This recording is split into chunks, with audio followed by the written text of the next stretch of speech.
ఆంధ్రప్రదేశ్లో ఇటీవల సంభవించిన తుఫాను కారణంగా జరిగిన నష్టాన్ని అంచనా వేయడానికి కేంద్ర అధికారుల బృందం రాష్ట్రంలో పర్యటించనుంది.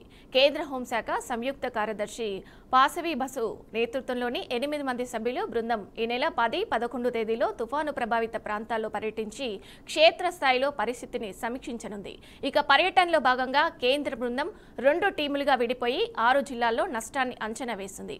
ఒక బృందం బాపట్ల, ప్రకాశం జిల్లాలో పర్యటించనుండగా మరో బృందం కృష్ణా, ఏలూరు, తూర్పు గోదావరి, డాక్టర్ బిఆర్ అంబేద్కర్ కోనసీమ జిల్లాలో పరిశీలన జరపనుంది. పంట నష్టంతో పాటు ఇతర ఆస్తి నష్టాలపై కూడా అధికారులు అంచనా వేయనున్నారు. ఇక క్షేత్రస్థాయి పర్యటనకు ముందు ఈ నెల 10వ తేదీ ఉదయం తాడేపల్లిలోని రాష్ట్ర విపత్తుల నిర్వహణ సంస్థ కార్యాలయంలో కేంద్ర బృందం రాష్ట్ర అధికారులతో సమావేశమవుతుంది. తుఫాను నష్టంపై ప్రాథమిక వివరాలు, నివేదికలను రాష్ట్ర అధికారుల నుంచి సేకరిస్తుంది. కేంద్ర బృందం పర్యటనను సమన్వయం చేసేందుకు రాష్ట్ర ప్రభుత్వం ప్రత్యేక ఏర్పాట్లు చేసింది. నోడల్ అధికారిక విపత్తుల నిర్వహణ సంస్థ డైరెక్టర్ ప్రఖర్ జైన్ను రాష్ట్ర స్థాయి లైసెన్సింగ్ అధికారిగా ఈడీ వెంకట దీపక్ను నియమిస్తూ ఉత్తర్వులు జారీ చేసింది. కేంద్ర బృందం ఇచ్చే నివేదిక ఆధారంగా రాష్ట్రానికి అందే తుఫాను సహాయక నిధులపై స్పష్టత రానుంది.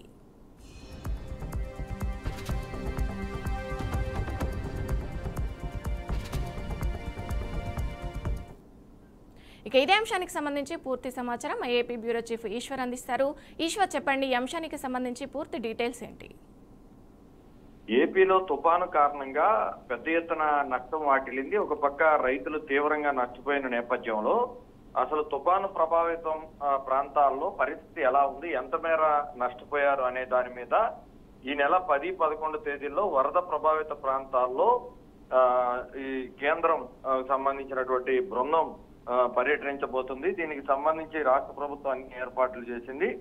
ఈ నెల 10, 11 తేదీల్లో 6 జిల్లాల్లో ఈ తుఫాను ప్రభావిత ప్రాంతాలు ఉన్నాయి కాబట్టి అక్కడ ఎంత ఆస్తి నష్టం కావచ్చు, ప్రాణ నష్టం కావచ్చు, ఎలా జరిగినాయి ఏంటనే దాని మీద వాళ్ళు పూర్తి స్థాయిలో ఒక నివేదిక తయారు చేసే కేంద్రానికి ఇవ్వాల్సి ఉంటుంది. కేంద్ర హోంశాఖ సంయుక్త కార్యదర్శి పౌసమి బసు నేతృత్వంలో 2 బృందాలుగా విడివిడిగా విడిపోయి క్షేత్రస్థాయిలో పరిశీలించడానికి ఏర్పాట్లు కూడా చేశారు. ముందుగా తాడేపల్లిలో రాష్ట్ర స్థాయి అధికారులతో ఈ బృందం సమావేశమవుతుంది. సమావేశం అయిన తర్వాత అసలు తుఫాను ప్రభావిత ప్రాంతాలు ఎక్కడున్నాయి, 6 జిల్లాల్లో ఎక్కడెక్కడ ఎక్కువగా డ్యామేజ్ అయిందనేది ప్రాథమికంగా అక్కడ డేటా తీసుకొని క్షేత్రస్థాయిలో అసలు గ్రౌండ్ లెవెల్లో ఎంత మేర డ్యామేజ్ అయింది, పంట నష్టం ఎంత నష్టం వచ్చింది, అలాగే రైతులు ఏ విధంగా నష్టపోయారు అనే దాని మీద పూర్తి స్థాయిలో ఒక నివేదిక కేంద్ర ప్రభుత్వానికి అందించడానికి ఈ బృందం రావడానికి సిద్ధమైంది. అయితే రెండు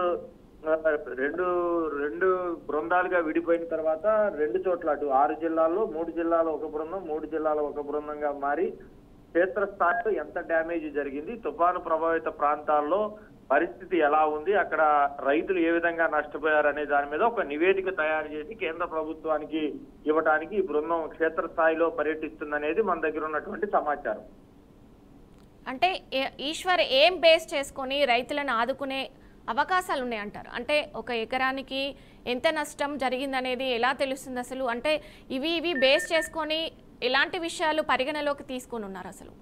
ఉత్తరాంధ్ర జిల్లాల్లోనే వందలాది ఎకరాలు రైతులు నష్టపోయిన పరిస్థితి. ఎందుకంటే తుఫాను ప్రభావిత ప్రాంతాల్లో పంట చేతికొచ్చే తరుణంలో వరి పంట మొత్తం కూడా చాలా వరకు నష్టపోయింది. దాంతో పాటు అరటి తోటలు, మిగతా ఏదైతే మొక్కజొన్న కావచ్చు, ఇటువంటి పంటలకు సంబంధించి పూర్తి స్థాయిలో రైతులు తీవ్రంగా నష్టపోయిన పరిస్థితి ఉంది.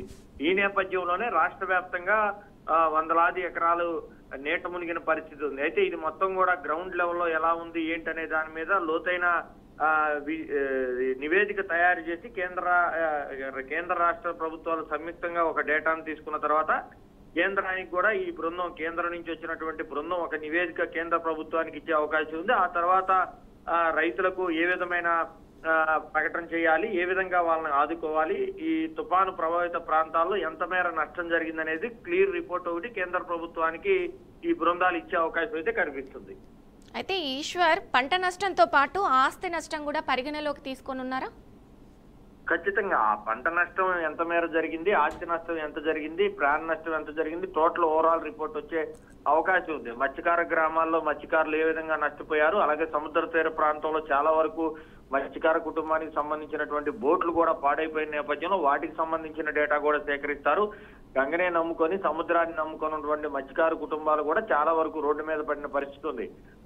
ఆంధ్రప్రదేశ్ లో కోస్టల్ ఏరియా చాలా ఎక్కువగా ఉంటుంది, సముద్ర తీర ప్రాంతం. ఆ సముద్ర తీర ప్రాంతంలో ఉన్నటువంటి మత్స్యకార కుటుంబాలకి ఏ విధమైన నష్టం జరిగింది, అలాగే రైతాంగానికి ఎంత మేర నష్టం జరిగింది అనే కోణంలో మరోవైపు పరిశ్రమలకు సంబంధించి ఎంత మేర డ్యామేజ్ జరిగినాయి, భారీ ఈదురుగాలు వీసిన నేపథ్యంలో కొన్ని చోట్ల చిన్న కుటీర పరిశ్రమలు కూడా రోడ్డు పడిన పరిస్థితి ఉంది. వాళ్ళకు కూడా ఒక నివేదికలో వాళ్ళకి సంబంధించిన డేటాను కూడా కేంద్ర ప్రభుత్వానికి సమర్పించే అవకాశం అయితే కనిపిస్తుంది. Right, thank you Eshwar.